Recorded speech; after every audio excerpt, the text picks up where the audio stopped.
Please open up iTunes today, search for the term marijuana, find this podcast, and leave a rating and review.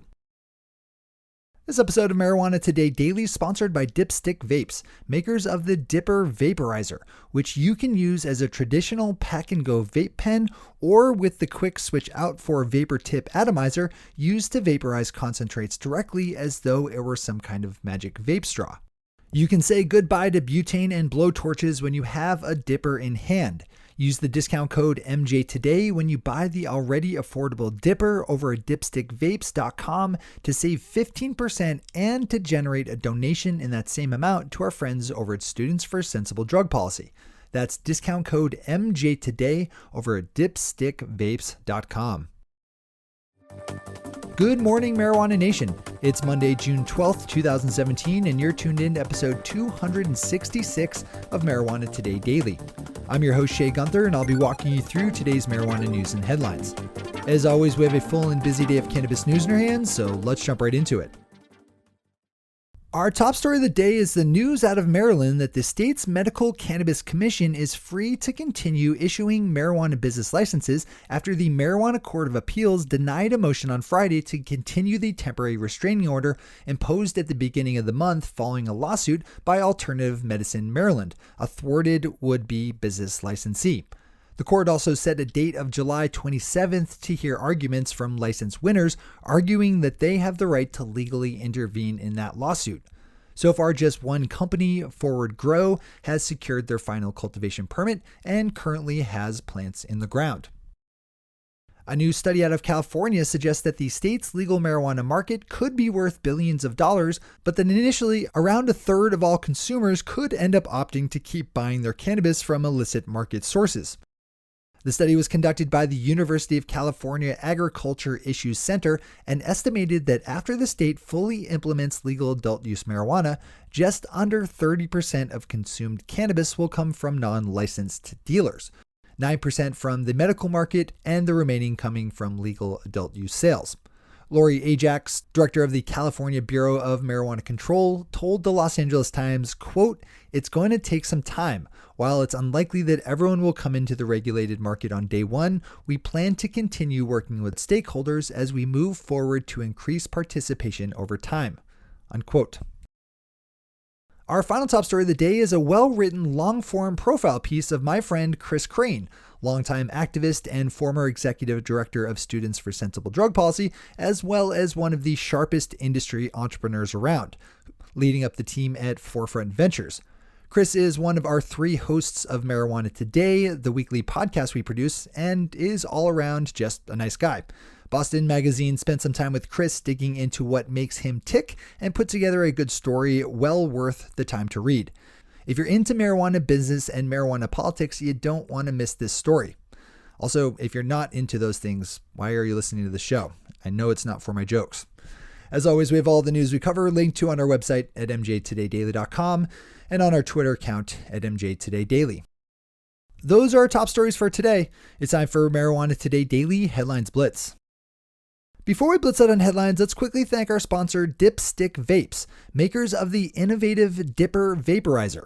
When you have a dipper in your consumption toolkit, you will find yourself the most popular person around anytime concentrates should make an appearance. The dipper is truly multifunctional and can be fired up like a traditional pack-and-go vape pen, used like a magic vape straw to consume concentrates directly, or with the use of their dip whip accessory, be attached to a dab rig as a replacement for butane and blowtorches. Class up your cannabis consumption with Dipstick's Dipper Vaporizer. Use the discount code MJ today over at dipstickvapes.com to save 15% and to generate a donation in that same amount to our friends at Students for Sensible Drug Policy. That's dipstickvapes.com, discount code MJ today. All right, time for the blitz. Turning out west to Colorado, we have Governor John Hickenlooper signing a bill into law on Friday that puts a series of positive progressive reforms into place over the process of civil assets forfeiture, the process in which the government can bring charges against a person's property so as to seize it, regardless of the person's guilt in whatever crime they're thought to have committed.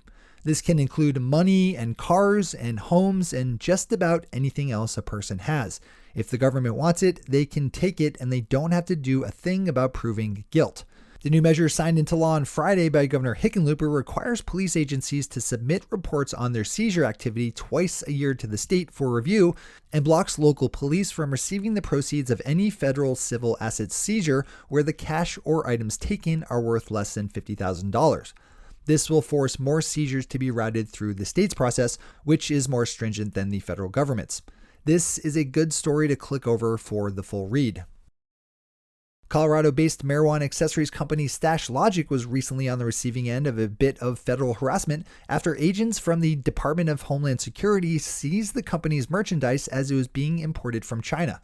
Stash Logic makes storage containers that allows you to keep your marijuana fresh without stinking up your house. According to Boulder's Daily Camera, a division of the Department of Homeland Security grabbed 1,000 of their bags valued at just over $15,000 as they were being imported. The company says they are appealing the decision. I'll report back on this one as it resolves. Florida marijuana activist and lawyer John Morgan is saying that he will file a lawsuit against the state for their plans to ban smoking medical marijuana. In an interview with the AP on Friday, Morgan said, quote, "I don't know why they would object to anyone on their deathbed wanting to use what they wanted to relieve pain and suffering. If they were really concerned about smoking, why don't they heavily tax cigarettes?" Unquote. The Cannabis is reporting that the state of Colorado sold more than $100 million in legal marijuana for the 11th straight month in April.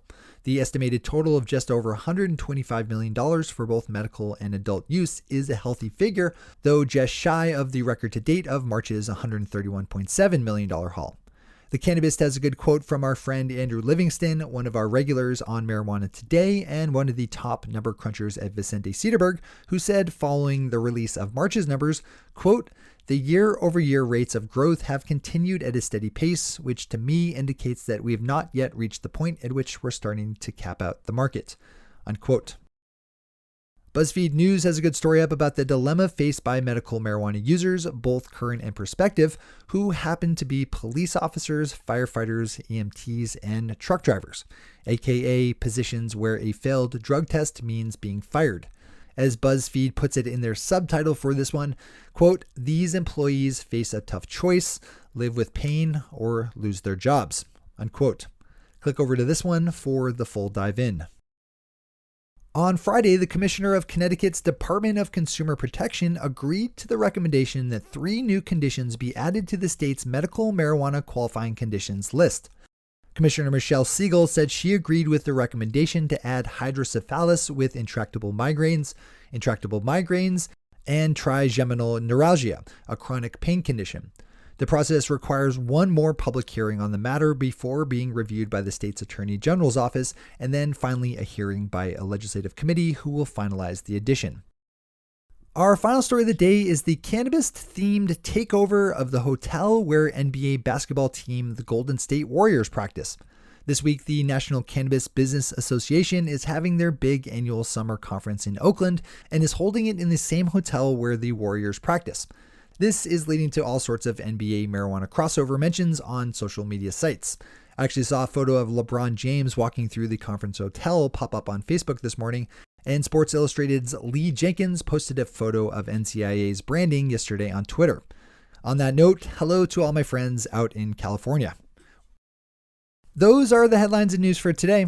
I'll be back with you again tomorrow morning with another information-packed episode of Marijuana Today Daily. But in the meantime, if you have any stories to share or feedback to give, zip us an email to headlines@mjtodaydaily.com. And while you're clicking around the interwebs, swing over to our Twitter account at mjtodaydaily and visit our website at mjtodaydaily.com to find links to all the news we cover. Thanks to our sponsor, Dipstick Vapes, and to all of our awesome patron listeners for the support that makes this show possible.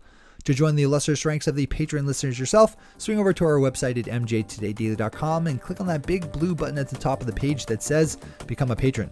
I'm your host, Shay Gunther. Thanks for tuning in and starting your day with Marijuana Today.